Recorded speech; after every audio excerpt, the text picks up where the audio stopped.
Welcome to Ripstop on the Record, the podcast for makers, by makers, where we talk about all things MYOG. Brought to you by Ripstop by the Roll. I think it's good, right? Yeah, I think that was a good take. Hey everybody, welcome to Ripstop on the Record. I'm Jameson. In a few minutes here, Isaac and I will be talking about car camping. We're going to be talking about the projects we've made, things that we would like to make, as well as companies that inspire us, but also fabrics, materials, components, and things that we often look for when we're making car camping projects.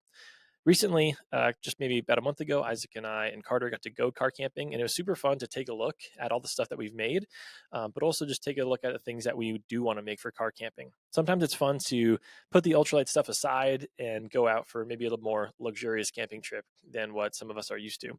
So especially with the fall months and the temperatures really cooling off here in the southern part of the country, it's a great season to go car camping. So stay tuned to listen to all that here in a minute. First, a couple updates. First of all, honestly, thank you to everybody that participated in our sale this year. So our Not Black Friday sale just ended, and it was a huge hit. We obviously, the sale is important for us. Making money is important for a business to keep afloat, but it also is really fun to see what you guys make. It brings a lot of joy to us to see the things that you all create with your orders and whatnot, and it means a lot to see the photos that you send us. It helps it feel worth it when we're deep in the trenches trying to fulfill orders and get all the things done for a sale of that magnitude. So thanks to everyone that enables Ripstop by the Roll, and for the podcast to work, for me to get paid, for Isaac to get paid, for all of us to do what we do. So thank you. The sale price of ultralight venom stretch mesh is still live for businesses. So if you're a company listening to this, then we've decided to keep that discounted for a full month to help you see if that's a fabric that you would like to put in your repertoire. This is the same ultralight venom stretch mesh that you're used to. So it's a UHMW PE and nylon blended fabric that has a stretch mesh. So it's extremely durable, and now with recycled nylon. This is an awesome fabric. I've used it a bunch on a couple of projects, including like a fast pack, including a backpack, fanny packs. I've used it a lot, and it reacts the exact same way. It doesn't sew differently, doesn't really fold differently than the old one. It's great, just recycled nylon, which is really cool. So if you're a business, check that out now, and you can see if that fits into your projects.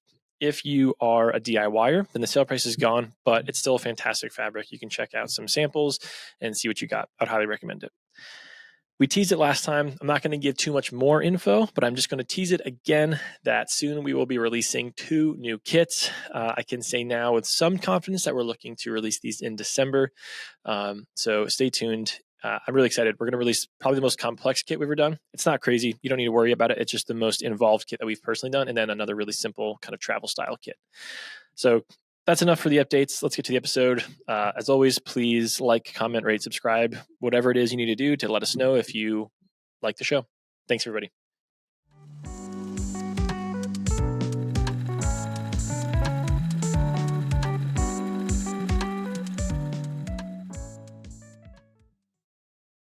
So today we will be talking about car camping. With the weather getting cooler, it's a really nice season to get out there. And sometimes, Isaac and I love our backcountry trips as much as anybody, but sometimes it's nice to bring the dogs, bring some friends that maybe aren't familiar or comfortable going backcountry camping, and just kick it good old-fashioned car camping style. So a couple 6-packs. Exactly. Chill, make some steak of the woods. Yeah. Shout out our friend Val. That's just pizza, by the way. Or make actual steak. You can bring a lot of comforts with you when you go car camping. That's kind of what we're going to talk about, but also the projects that we've made and you can make when car camping. We'll go over some of the best fabrics that we think work really well for car camping projects, ideas that we have for future things we're going to be making, stuff like that. So let's get into it. Isaac, what are some car camping projects that you've already made? So the first big one was not fabric related at all, but instead it was a drawer system for the bed of my truck. Just as some foreshadowing, didn't work out. I didn't waterproof it well enough, and it disintegrated over time. But worked out for like 8 months, though. Yeah, I did. Having a drawer system in the bed of my truck to be able to organize all of my gear and tools and whatnot, and then have like a platform to put a mattress on top of was a game changer. You use that a handful of times too, like camping on the bed of your truck, right? Yeah. More than a handful of times. But now I finally saved up the money and bought a commercially made drawer system. that I'm sure many of you have gotten ads for in the past, and it's amazing. Starts with a D and rhymes with decked. Hecked. It is decked. Yeah. Cool. So drawer system, non-fabric related. What about some other Drawer projects? system. I do love my organization, so I have some kind of bag or ZPP or some kind of case for almost everything camping related. So like underneath the seats of my truck, I have giant ZPPs that I made to organize tools and things like that. And then in the drawers, I have like my kitchen utensils in bags, and I have my tools, my recovery gear in bags, and all that kind of stuff. So Hey, you guys make fun of me for having a million ZPPs, but that's true. I just heard you say that you have at least 35 ZPPs in your truck alone. Probably. And they're helpful. Yeah, not all the same size and shape either. Yeah. So that's actually a good skill. I mean, this is not on the outline at all, but I would say just knowing how to make a ZPP efficiently and effectively is probably one of the best like projects to know how to make. Because if you can just scale it differently, then to your point, you can use them in every application. Yeah. I do love me a good ZPP. Absolutely. Let's see. What else have I made? This one's kind of small and lame, but I made a cover for a cast iron griddle that Carter gave me. I don't think I've seen this actually. I just made it for this past weekend's trip. Oh, that's why I haven't seen it. So it's basically just a Cordura sleeve to go over the griddle so that when I put it back in my camping stuff, it doesn't get like grease and Yeah, that makes sense. soot all over everything. That's what you use the Cordura for. That's in the Cordura fur. Is it? Cordura fur. Yep. Anything else? I have one more that is kind of car camping related. But I made a tailgate cover before I had a hitch on my truck for bikes. And I made that out of EVX 40. Mm-hmm. And some spacer mesh. Yep. Quite a large EVX 40 project. Yeah. We had some testing to do. And it was seconds. Quite a bit. Don't worry. Yeah. Kyle, sorry about that. Yeah. Okay. So I'm going to give you my short list of things that I made for car camping stuff so far. As many of you have seen on Instagram, those window covers that we posted about a while ago, I made those. The idea is that I wanted to have total rain coverage, but allow good ventilation in the car while sleeping in there. So there are some Silpoly with MONOLITE and magnets and stuff. Those are a really sweet project. I'm really glad I made them. And I have some kind of future plans for front windows and stuff as well. But yeah, those really well thought out. Thank you. Turned out really great. Thank you. Yeah, it was really fun. I would recommend that for anyone that's car camping. Honestly, it made a huge difference in the breathability, comfort. Even like camped one night with them, and I think it got down to like 36, and it was still nice to have the windows cracked and let that ventilation happen. Yeah. So the window covers. I made an awning for the side of my car. This is like a fabric that is tapered so that it attaches to the roof rack of my car. Then it kind of tapers out to be 8 feet wide, 8 feet wide, 7 feet long. I think it's 4.5 on the closest side next to the car. But Isaac, you and I were camping in, I forgot the month now. A couple months ago, we went climbing and running, and we just like ended up in a hellacious rainstorm that night. And it was pretty nice to have some coverage there. So the car awning was really nice. I actually have plans to rebuild that one, but we'll talk about that a little bit later. Yeah, didn't that collapse?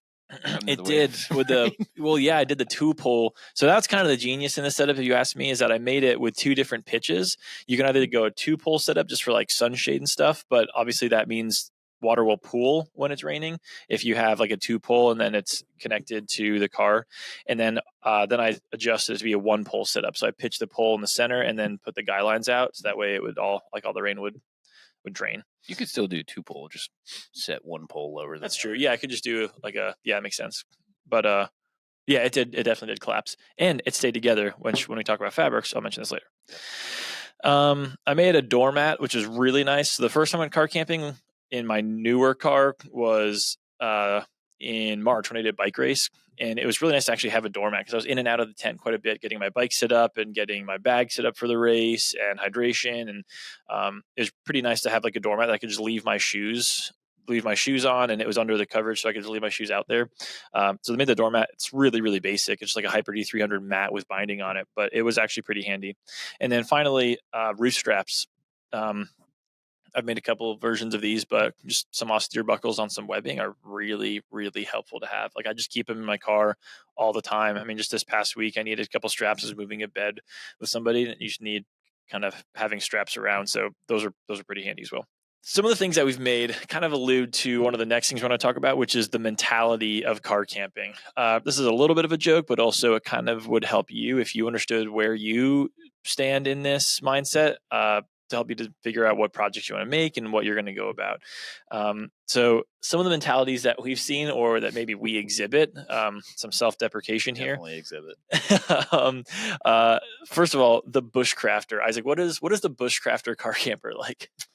I would say the bushcrafter car camper definitely brings their own fire pit. So if there is a fire ring at the campsite they're going to, then the bushcrafter is probably bushcrafter. They're probably going to bring like some kind of hand forged, like, fire grate ensemble. They're canvas tent. They're probably going to have a canvas tent. Everything's going to be 1000D Cordura. Yeah, possibly even a wood stove for their canvas tent. What else? I mean, they're going to have a full on like buck saw, like folding buck saw, an axe, like the whole 9 yards, because they're going out for a bushcrafty trip. Like they want really I feel like the bushcrafter when it comes to car camping is that they want to do the bushcraft without having to, maybe they can't do all like the hiking and like getting into wilderness that they want. They just want to bring all their tools. So it's like the conduit to bring all the tools that you could possibly want with you. Yeah. I'd say on the functional side, it is a way of getting outdoors and practicing the skills that you want to practice without the extra time expenditure of like hiking to a backwoods place with all that stuff. Makes sense. The overpacker. This is me most of the time. I would also consider myself an overpacker. Yeah, I'm working on it. Recovering overpacker.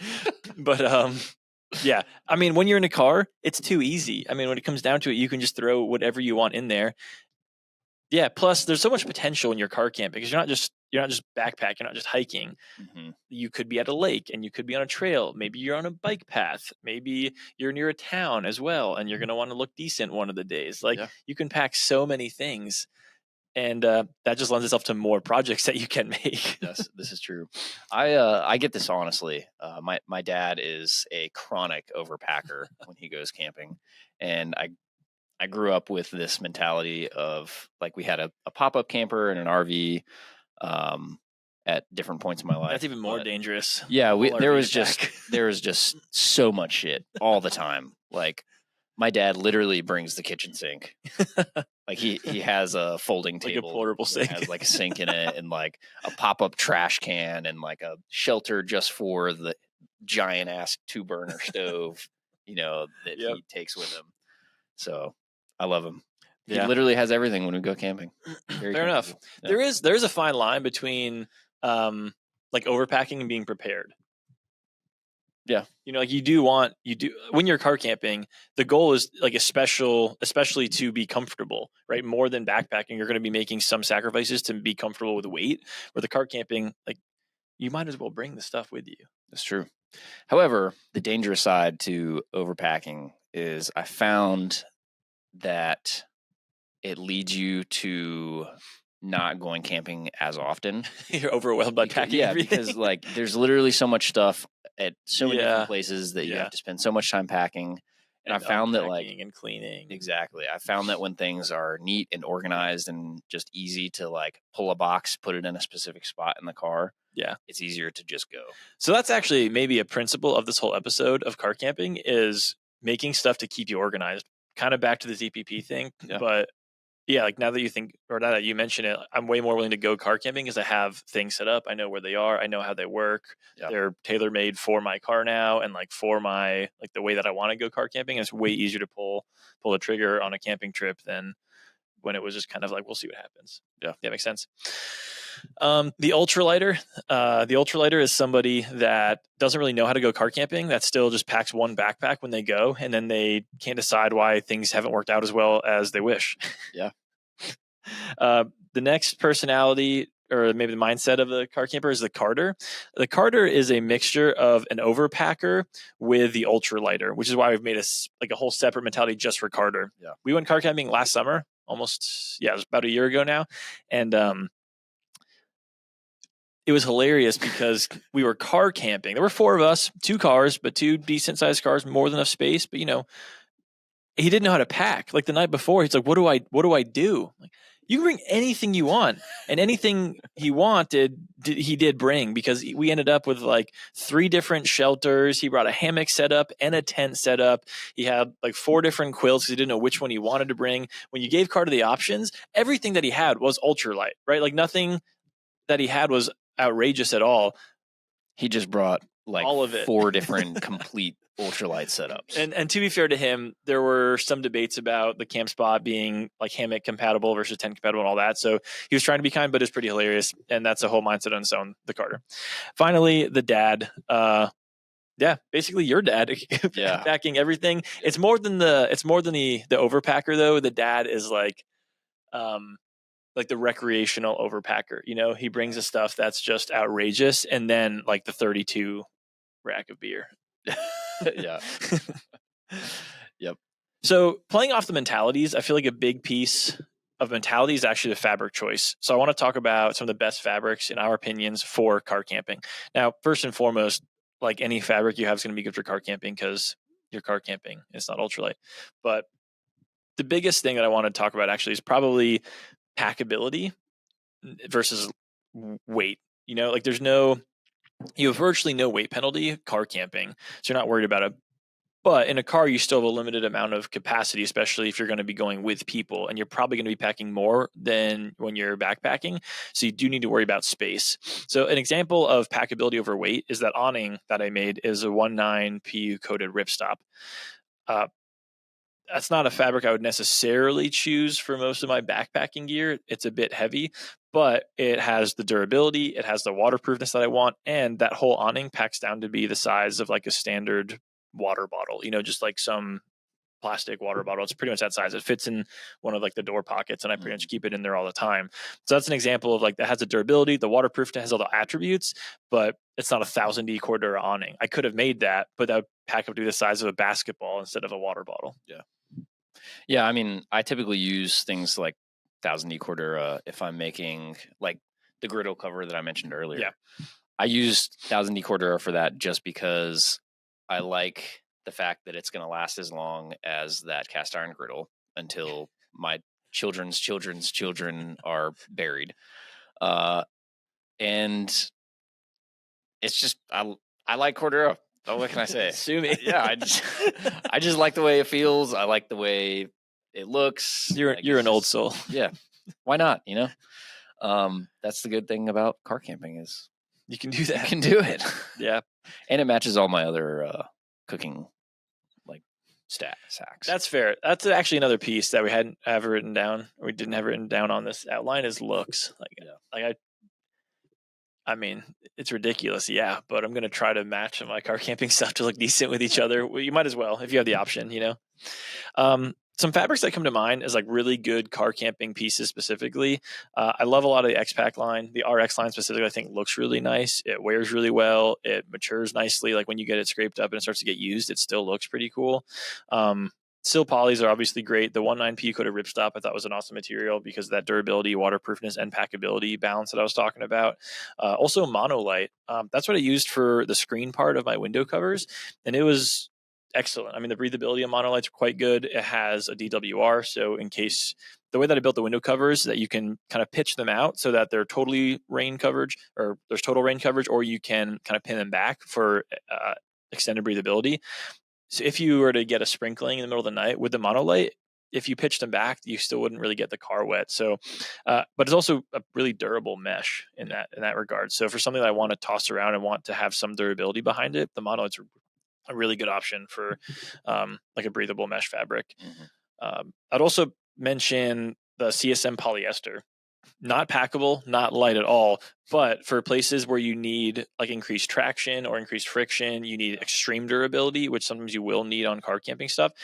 I mean, it's a really burly material. So if you need to be putting stuff on your roof in any capacity, or it's going to be like on the ground at the campsite, the Jameson polyester is really burly. Yeah, I think this discussion also, I don't have kids, so I, am speaking from observation here purely.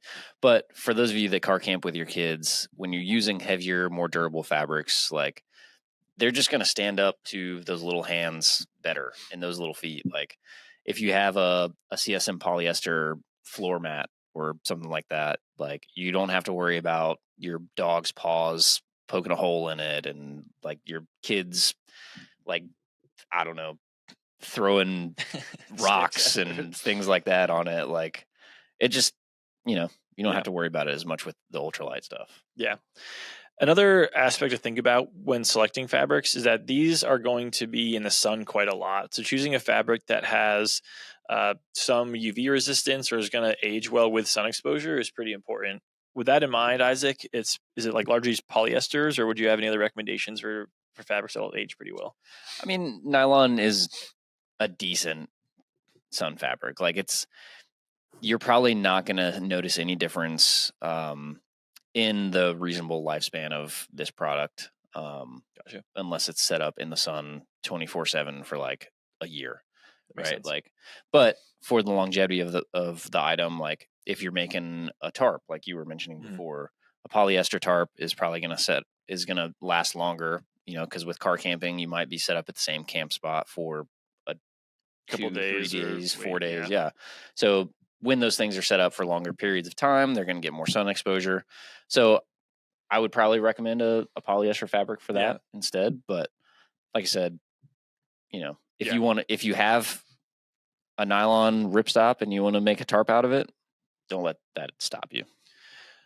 Another thing to think about with fabric selection are some of these red flags we've highlighted are like, you're not going to want to put a 0.51 DCF on the roof of your car when you're summer camping. Like you're probably going to degrade the polyester at that point or something. Just a bit. That's the adhesive, or maybe a little bit of a ridiculous example, but like here in North Carolina, it easily gets 100 degrees in the peak of the summer, and DCF has a lower melting point than other fabrics. I'm not saying you're going to like melt it to your car or anything, and I'm definitely not pointing to any like significant material failures or whatever. It's just something to be aware of, that when you're designing that, you may not want to put something like that in a place where it's going to get hot. Like you wouldn't make your cast iron skillet cover out of DCF. No. 5.0 or otherwise. Like that's just not a reasonable application. Yeah. Other red flags, I would say, make sure you do some testing ahead of time. Yeah. There's nothing worse than like finishing a project and you think it's gonna just be the absolute bomb, and then you get to camp and like, I don't know, you forgot to sew shut one of the seams or something, and it just completely tears apart. Like, or even components. Like that happened to me with that awning. The first time I took that out, luckily it wasn't a camping trip. I did the testing ahead of time, but I had like the component selection that I had were just cord locks around a loop to tighten it down. Oh, yeah, but there's too much tension on the awning for the cord locks to work. So whenever you would touch the awning, like one of the cord locks would shoot off. Yeah. And it hit the car and it scratches the roof and that stuff. So like just test your components and things like that ahead of time. Even if you don't ruin a seam, just like make sure it actually works. So sometimes in your head it works differently than it does in real life. Yeah. Commercially made products, they have already tested and, refine those products before they get to market. So if you're making something for yourself, just add some testing phases into that. I feel like there does need to be some sort of caveat here, as well as like just safety things. Be careful, be cognizant of what you're doing. Don't hurt anybody. Yeah. So a huge part of car camping projects, in my experience, or at least are non-fabric resources as well. So like not materials and things, but other things. Like with the window covers that I made, I used neodymium magnets on the hem so that the hem stays close to the car and bugs can't fly in to the car while I have it pitched out and things like that. So magnets are a huge one for me. I also use those for like the pitch out of I use like a dowel and then a magnet that goes down to the car to kind of keep the window cover pitched out so that breathability can go through, but it's full coverage for rain. So I would say dowels and magnets are two huge ones for me that I used on those, and I'll probably use on future projects. Any of those things like that for you, Isaac? Yeah. So the first big one that I've kind of discovered recently are like industrial suction cup mounts. Oh yeah, that's a good So you call. can get like a suction cup that has like a hook or some other kind of attachment point on the other side of it. And what I'm going to do with my truck is put 2 suction cups on the cab so that I can attach like the tarp that goes over the bed of my truck to those suction cups. So I don't have to do anything permanent. You Yeah. know, I can just suction those things to the top, hook the tarp on, and I'm good. And then if you're looking for something a little more permanent, this take this with a grain of salt. If you mess something up with this, don't tell anyone I told you to do it. But there are these things called riv nuts, which are basically it's kind of like a rivet, but it allows you to put like a set of threads into sheet metal, right? So I use these to fasten the drawer system into the bed of my truck, and I basically put the riv nuts into the bed of the truck. So yes, you do have to drill through the metal, but then you can like bolt something into it, and it's pretty secure. So those suction cups, is there like an eyelet on the end of that, or is like a hook, or like what's the attachment point on the suction cup? The ones that I've seen, there's a hook on it so that you could like put the grommet of your tarp. Gotcha. onto Okay. the hook. Yeah. That's pretty cool. So now, like, what I think you're saying is that you put the suction cups on the other side of the truck, and then you have the Yakima roof rack bars that go over. So then you would create a tarp that goes over that whole piece, then pitches down to the suction cups. Yeah, so the 2 that are on the cab would keep the front of the tarp pulled up like onto the cab, so that the rain would drain off the sides of the tarp instead of going like into the bed. Yeah, if that makes sense. That makes sense. Yeah, that's pretty sweet. I already mentioned these, but Austere Buckles, just a really high quality buckles, another non-fabric resource that I think is really nice for making straps, but also it's a great component to add to certain projects if you need an attachment point or a buckle on an app or in a project already. And you want it to look good. Yeah, and it'll look great. Choose the color and all that stuff.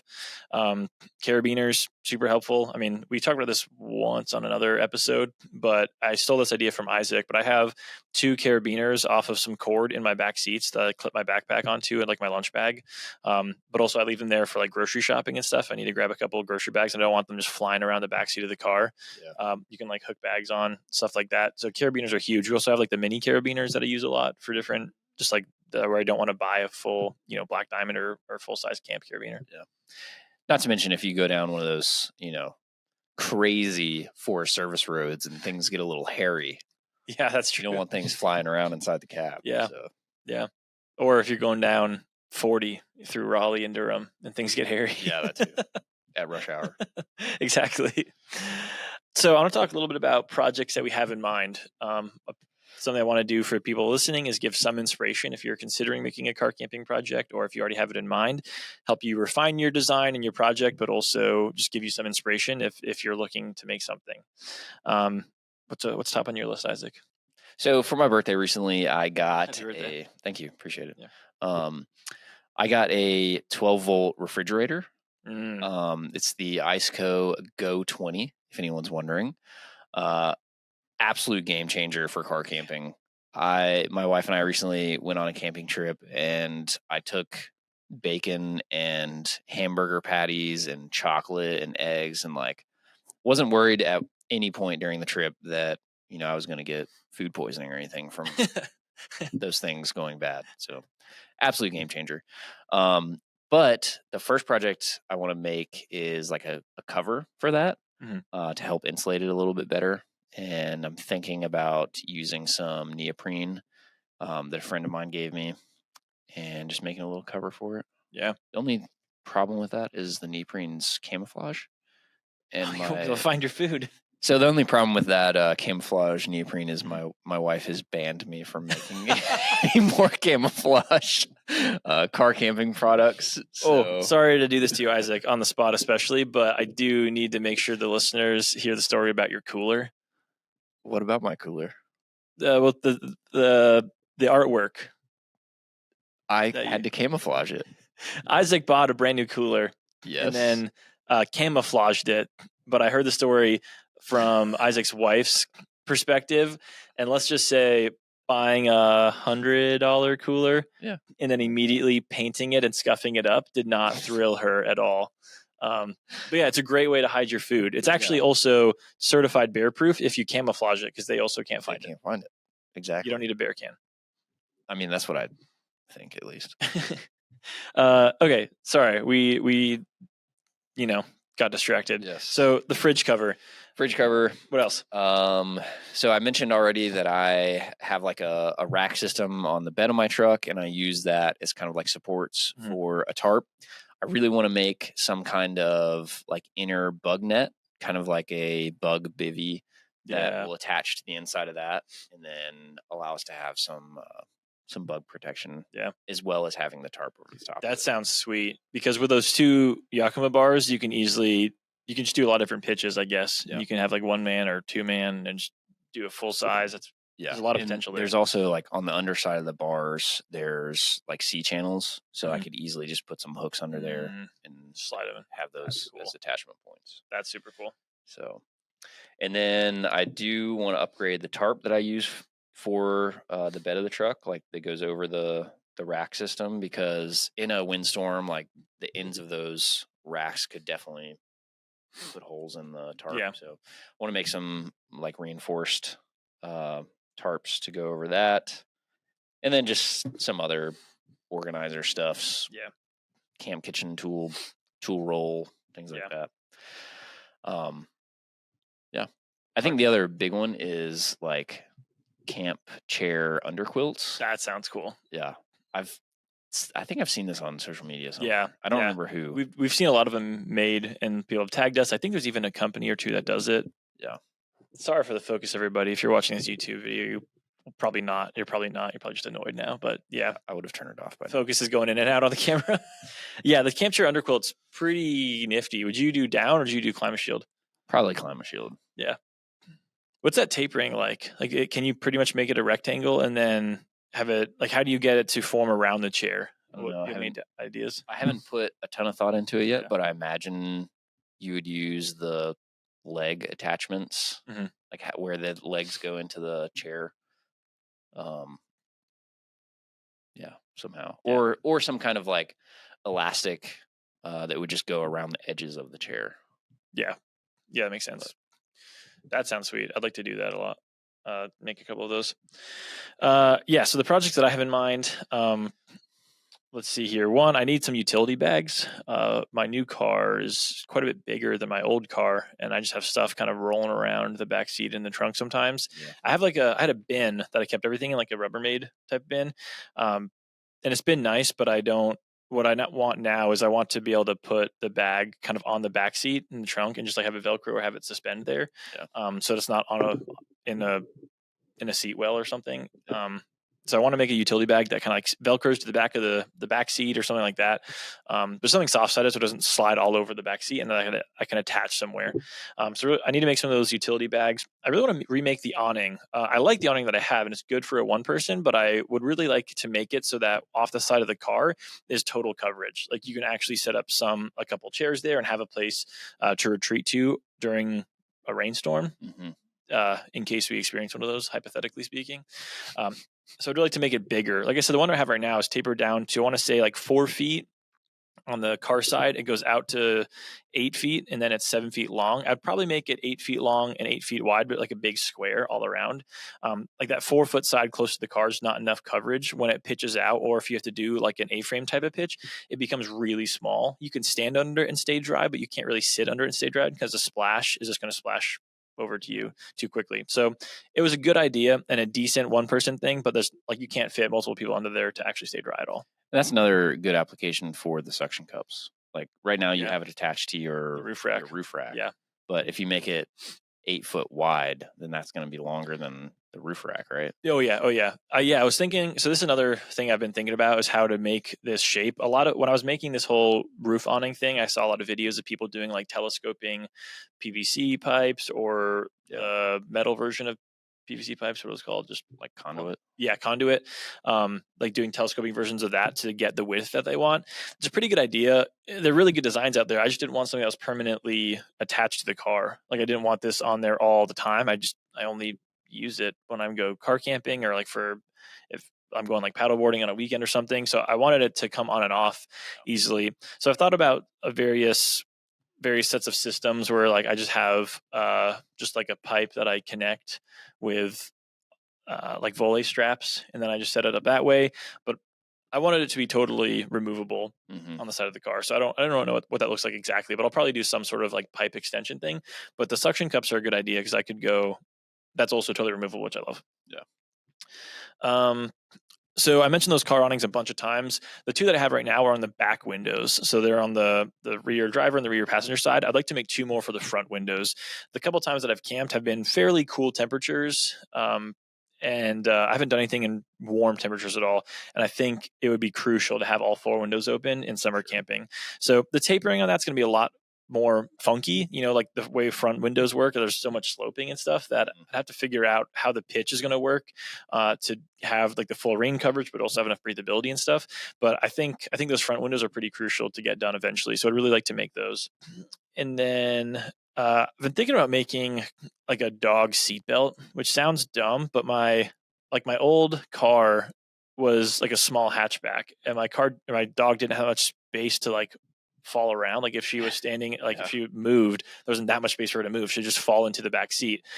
But my new car is like a full or like a medium-sized SUV, and I want to keep the back seat clean because I was trying to kill Carter every time he got in my car, being allergic to dog, and it turned into like a dog first snow globe. So I'm trying to keep her in the trunk now, but there's a lot of space. So if I stop short, she flies across the back and I feel bad.